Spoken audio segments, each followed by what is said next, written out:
Good afternoon everyone. आज मैं live हूं अपने इस चैनल से और आज एक खास दिन है।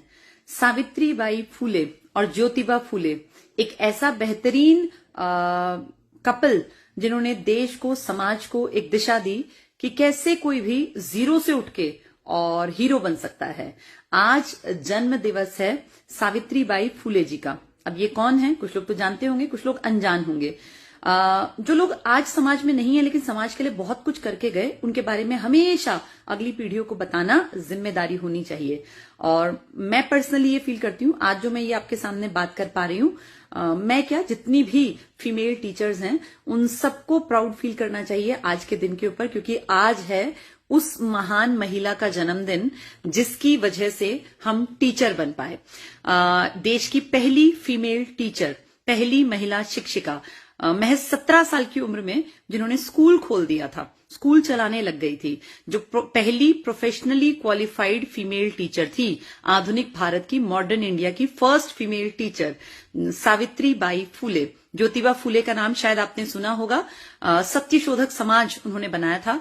जो लोग दलित थे, यानी जिनको समाज ने उस टाइम पे बहुत नीचे स्तर पे रखा, डेवलपमेंट के रास्ते पर आने ही नहीं दिया, उन सब के लिए काम किया था सत्यशोधक समाज ने। और वही वो इंसान है जिन्होंने अपनी पत्नी को, जब शादी हुई सावित्रीबाई फूले की, उस जमाने में बाल विवाह का प्रचलन था, तो महज 9-10 साल की थी जब शादी करके आई, पढ़ी लिखी भी नहीं थी। अब 9-10 साल में कोई क्या ही पढ़ लेता उस जमाने में। शादी जिनसे हुई उन्होंने कहा कि तुम्हें पढ़ना है, तो अब एज कम थी, शुरुआती पढ़ाई घर पे कराई, फिर बाहर जाना पड़ा क्योंकि पढ़ाई सारी घर पे तो नहीं हो सकती। जब बाहर पढ़ने गई तो लोगों को ये बात पची नहीं, हजम नहीं हुई कि किसी की पत्नी कैसे पढ़ेगी, और खासकर उस जमाने में माली जाति के लोगों के साथ लोगों का ट्रीटमेंट वैसे भी अच्छा नहीं रहा होगा। तो उस समाज में सोचिए, एक महिला जो माली जाति से संबंध रखती हैं, जब पढ़ने के लिए बाहर निकली तो लोगों ने विरोध करना शुरू किया। ये विरोध किस रूप में किया कि जब वो स्कूल के लिए घर से निकलती तो लोग गोबर भर के तसले में, बाल्टी में बैठ जाते और गली में से जैसे ही वो जाती तो उसके ऊपर गोबर फेंकते। आप देखिए कितनी बदतमीजी थी उस टाइम समाज में, और वो कुछ ना कर पाती। ये विरोध था लोगों का कि स्कूल जा कैसे रही है। नाले में से पानी भरते और उसको तैयार होके जब वो स्कूल के लिए निकलती थी, नाले की बाल्टी भर के उनके ऊपर फेंक देते। उस बच्ची की मनोदशा सोच के देखिए कि क्या बीता होगा। आज आपके मेरे घरों में जो बच्चे हैं, सब सुख सुविधाएं हैं, तब भी स्कूल जाने से मना कर देते हैं बहुत बार कि आज छुट्टी कर लें।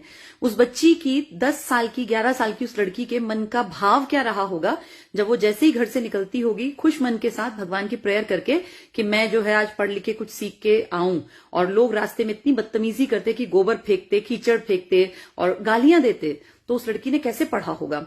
और दाद देनी चाहिए उस लड़की के पीछे खड़े उस परिवार की, उनके हस्बैंड की। जी हाँ, ये जिक्र कर रही हूं मैं सावित्रीबाई फूले और ज्योतिबा फूले का। वो महान शख्सियत के मालिक जिनके कारण आज भारत की हर बेटी को पढ़ने का मौका मिल पाता है। आज मेजॉरिटी हम देखते हैं भारत की बेटियां, चाहे वो मजदूरों की हो, किसानों की हो, गरीब परिवारों की हो, पढ़ाई लिखाई के रास्ते पर अगर अपनी इच्छा हो तो आगे बढ़ जाती हैं। सरकार ने भी योगदान दिया है, लेकिन इसमें एक बड़ा योगदान उन लोगों का है जिन्होंने इनिशिएटिव लिया। तो सावित्रीबाई फूले इस देश की पहली महान शिक्षिका है, लेडी टीचर। महज 17 साल की उम्र में स्कूल खोल दिया था और स्कूल में पढ़ाने लग गई थी, प्रोफेशनली क्वालिफाइड थी। 1831 में, 1831 में आज ही के दिन जन्मी थी, 3 जनवरी को, और 1848 में पहला लड़कियों का स्कूल खोल दिया था पुणे, महाराष्ट्र में। वहीं उसी एरिया में उन्होंने काम किया। तो ये जो इस तरह की महिलाएं हैं ना, ये वो हैं जिन्होंने दिशा निर्देश दिया है, हम जैसी महिलाओं को आगे बढ़ने का प्लेटफॉर्म बनाया। जब हमारा जन्म हुआ था तब तो बहुत सारी चीजें ठीक हो गई थी। होता ना, कांटों भरी राह पर सबसे पहला कदम किसने उठाया, तो वो थी सावित्रीबाई फूले। नमन है उस महान शख्सियत को, और इस तरह के लोगों के बारे में हमें अपनी अगली पीढ़ी को जरूर जागरूक करना चाहिए, क्योंकि हम जिनके वंशज हैं, भारत जिन लोगों ने तैयार किया था, उन लोगों को टाइम टू टाइम याद किया जाना चाहिए, ताकि आने वाली पीढ़ी को भी संस्कार मिल सके कि किन कंडीशंस में भी लोग स्कूल जाया करते थे।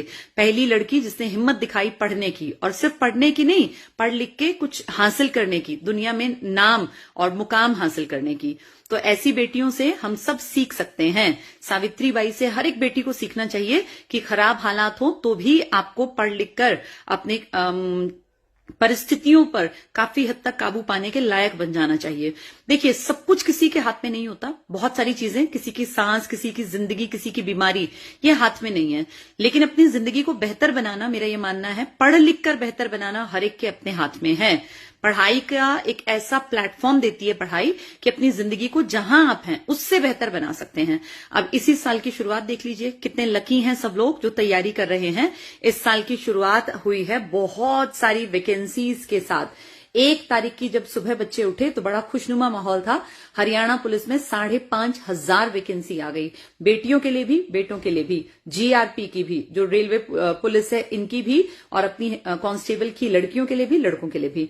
तो इसी चीज की तो तैयारी कर रहे थे आप लोग, इसी चीज का वेट कर रहे थे।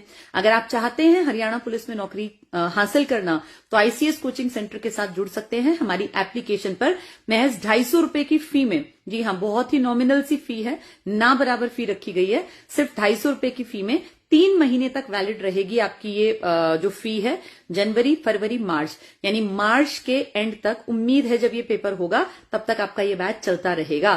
तो 31 मार्च तक इसकी वैलिडिटी रहेगी, और खूब जम के पढ़ेंगे तो 100% इस बैच के दम पर आप सरकारी नौकरी तक पहुंच जाएंगे। इसमें सारी क्लासेस लाइव रहेंगी। हरियाणा जीके का पोर्शन मैं कराऊंगी, मैथ्स परिमल सर कराएंगे, बाकी कंप्यूटर, जीके, बाकी जितने पोर्शन हैं आप सब जानते हैं। आईसीएस की एक दमदार टीम है, और हरियाणा पुलिस में पिछली बार भी बहुत बढ़िया सिलेक्शन रेट था हमारा, तो उसी चीज को आगे बढ़ा के इसको कैरी ऑन करेंगे। जो लोग इच्छुक हैं कि हरियाणा पुलिस में लग जाएं, वो जाके अपना ये बैच परचेज कर सकते हैं। जिन स्टूडेंट्स ने दिल्ली पुलिस का बैच खरीदा हुआ था उन्हें कोई पेमेंट नहीं करनी, उन्हें ये बैच फ्री मुहैया कराया जाएगा। उनके लिए बैच 3 महीने के लिए अब आगे फ्री चलेगा। तो जिन्होंने दिल्ली पुलिस की तैयारी की थी, पुलिस का पेपर अच्छा गया होगा उम्मीद करती हूं, अब साथ साथ हरियाणा पुलिस की भी तैयारी आप रखिए। और हरियाणा पुलिस का एग्जाम भी बहुत जल्दी ही होगा, तो उसी फी में आपकी ये फी जरूरत नहीं है पे करने की, ये आपको फ्री मिल जाएगा। जो बिल्कुल फ्रेश बच्चे हैं उनको नया लेना पड़ेगा, पर फी इतनी कम है कि कोई भी इसको अफोर्ड कर सकता है। तो जुड़ते रहिए और पढ़ते रहिए, आगे बढ़ते रहिए। आज का ये शुभ दिन, क्योंकि हर एक बेटी को पता हो कि सावित्रीबाई फुले इस देश की पहली महान ट्रेन्ड फीमेल टीचर थी। उनका बहुत बड़ा योगदान है पढ़ाई लिखाई में, और मैं हूं, चाहे आप हैं, या आने वाली पीढ़ियों में जितनी बेटियां पढ़ लिख कर काबिल बनेंगी, उन सबको हमेशा नमन करना चाहिए, ऐसी शख्सियत को जिसके कारण ये पॉसिबल हो पाया। चलिए, जो लोग इच्छा रखते हैं नौकरी हासिल करने की, वो जुड़ सकते हैं हमारे साथ। तो वो बैच शुरू हो चुका है, कल परिमल सर ने उसमें पहली क्लास ले भी ली थी हरियाणा पुलिस की, और मंडे से यानी परसों से उसमें हरियाणा जीके वाला पोर्शन भी मैं पढ़ाना स्टार्ट कर दूंगी। जो हमारे आईसीएस में पढ़ना चाहते हैं, सबसे बेस्ट होता है कोचिंग सेंटर में आके पढ़ना। हर मंडे ट्यूसडे ट्रायल क्लासेस दी जाती हैं। आपके आसपास शहर में कोई ना कोई ब्रांच जरूर होगी, इसका कोई चार्ज भी नहीं होता। 2 दिन जाके पढ़ के देखिए, अगर आपको पढ़ाई अच्छी लगे तो आप जुड़ सकते हैं हमारे साथ। अगर हालात बहुत खराब हैं, घर पर ही रहकर पढ़ना चाहते हैं, तो फिर एप्लीकेशन से भी आपका काम चल सकता है, जिसकी फी बहुत नॉमिनल रखी गई है, महज 250 रुपए। बेस्ट है बाहर निकलकर पढ़ना, लेकिन अगर दिक्कत है, किसी के घर में कोई इशू है, बच्चा छोटा है, मान लीजिए कोई बेटी जो है दिव्यांग है, घर से नहीं निकल सकती है, या कोई बेटा है जिसको पॉसिबल नहीं है घर से निकलना, जिम्मेदारी अलाउ नहीं करती, तो उनके लिए एप्लीकेशन भी ठीक है। ज्यादा अच्छा है क्लासरूम स्टडी, लेकिन जब कुछ भी पॉसिबल ना हो तो जो मिल जाए वही बढ़िया है। उस कंडीशन में एप्लीकेशन से भी जुड़ सकते हैं। तो मंडे से हरियाणा जीके इसमें स्टार्ट हो जाएगी। मैथ्स की क्लासेस में कल परिमल सर पहली ले चुके हैं। जिस जिसकी इच्छा है वो जाके प्ले स्टोर से आईसीएस कोचिंग एप्लीकेशन डाउनलोड कर लीजिए, वहां जाएंगे, हरियाणा पुलिस का बैच आपको तुरंत से मिल जाएगा। ऑनलाइन ही आप पेमेंट करके और इसको चलवा सकते हैं। चलिए, मेरी तरफ से इतना ही। पढ़ते रहिए, जुड़े रहिए, खुश रहिए, और जिंदगी में हमेशा आगे बढ़ने की कोशिश कीजिए। चलिए।